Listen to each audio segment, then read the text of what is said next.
여호와 삼마 되신 하나님께서 오늘도 여러분과 함께 하시길 소원하면서 8월 13일 금요일 새벽 예배를 하나님께 드리겠습니다. 요한복음 12장 9절에서 19절까지입니다.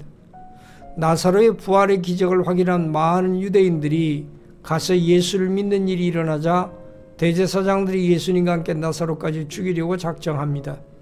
예수님은 예루살렘에 나귀를 타고 입성하시고 사람들은 종려나무 가지를 꺾고 호산나를 외치며 환영합니다. 12장 9절에서 11절입니다. 예수님의 계신 곳으로 찾아온 무리 중에는 구경이나 할 생각으로 온 사람들도 있었고 부활한 나사로를 보고 예수님을 믿은 사람들도 많았습니다. 그리고 종교 지도자들은 이런 반응이 싫어 예수님과 나사로를 함께 죽이려고 작정하는 비열함을 보였습니다. 12장 12절입니다. 예수님의 예루살렘 입성을 환영한 사람들은 예루살렘 시민들이 아니라 유월절을 지키려고 모여온 나그네들이었습니다.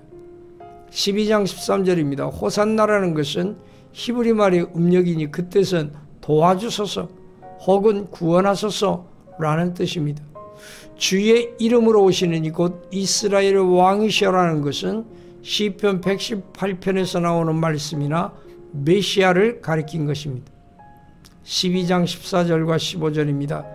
예수님께서 나귀를 타신 것은 평화와 겸손을 상징합니다.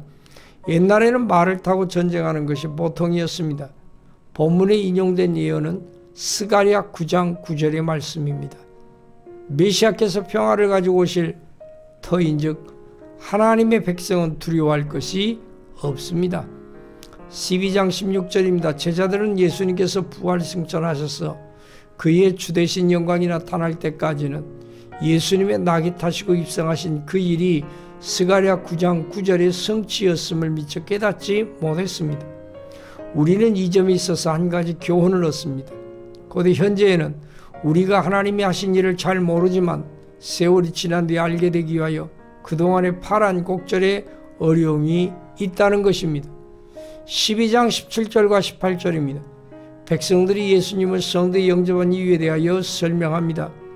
그들은 나사로를 죽은 자 가운데서 다시 살려내신 예수님의 권능에 대하여 들은 까닭이었고 그 사실에 대하여 그들에게 말한 사람들은 나사로의 부활을 직접 본 사람들입니다.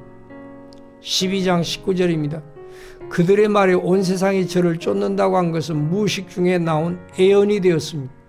그들은 말에 뛰어 예수님께서 자기의 세계적 선교에 대하여 말씀하십니다. 묵상을 위한 질문입니다. 나사로 때문에 많은 사람들이 예수를 믿었다는 글을 보고 여러분은 어떤 생각을 하십니까?